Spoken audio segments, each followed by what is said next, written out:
ఆదివాసుల ఆరాధ్య దైవం నాగోబా జాతర ఫిబ్రవరి 4న ప్రారంభం కానుంది. పుష్యమాస అమావాస్య వేళం గంగాజలం అభిషేకరణతో పూజలు ప్రారంభం కానున్నాయి.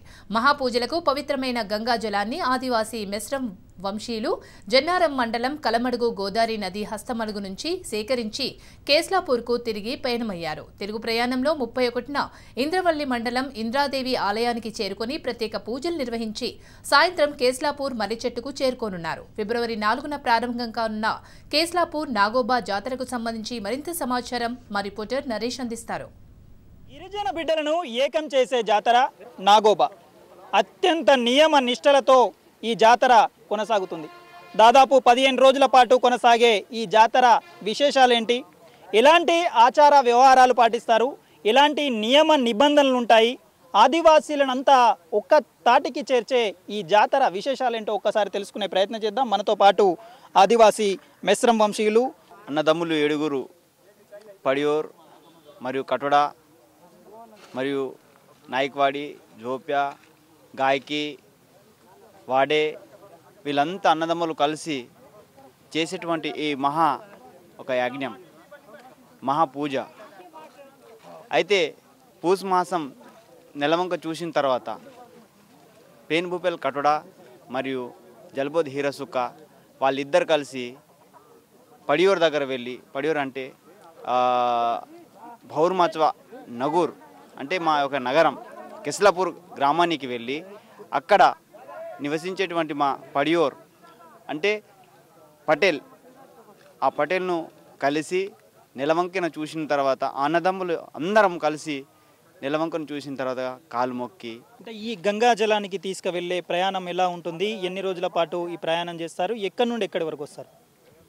గంగాజలానికి వెళ్ళే ప్రయాణం అంటే అక్కడి నుంచి కేస్లాపూర్ నుంచి మేము బయలుదేరుతాం.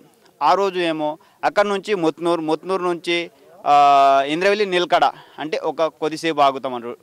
టిఫిన్ కానీ అలాంటివి చేస్తారన్నట్లు భక్తి శ్రద్ధలతో వాళ్ళు మొక్కుకుంటారు. కాబట్టి ఆ ఊర్లలో ఆర్డర్ ఇస్తారన్నట్లు, ఈరోజు ఇక్కడ ఆగాల, ఆ రోజు అక్కడ ఆగాల, ఆ రోజు అక్కడ ముఖం చేయాలనేది ఉంటుంది. కాబట్టి తరతరాల నుంచి వస్తుంది కాబట్టి ఆ నీతి నియమాల ప్రకారంగా వెళ్ళడం జరుగుతుంది.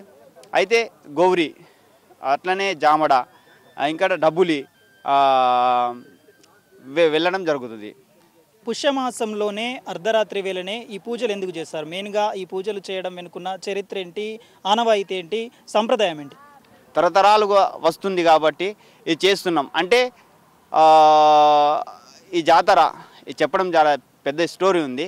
ఇక అంత కాకుండా జస్ట్ తరతరాలుగా వస్తున్నది కాబట్టి మా తాత ముత్తాతలు చేస్తున్నటువంటి ఈ కార్యక్రమాలు, పూజలు కానీ అవి. అయితే దీనికి చాలా చరిత్ర ఉంది. అయితే ఆ చరిత్రను ఎట్లా జరిగింది, ఏం లేదనేది మా పెద్దవాళ్ళకు, మా నాన్న ముత్తాత వాళ్ళకు అట్లా జరిగింది కాబట్టి దాని ప్రకారం మేము నడుస్తాం. ఎక్కడ ఎలాంటి అడ్డంకులు జరగకుండా ఉండేందుకు మనస వాచ కర్మన కూడా దైవాన్ని ఇష్టపూర్తిగా కొలుచుకుంటారు. ఇది ఆదివాసులకు సంబంధించి మెస్రం వంశీయులకు సంబంధించిన జాతర. ఈ జాతర గిరిజన మహాజాతరగా కూడా పిలువబడుతుంది.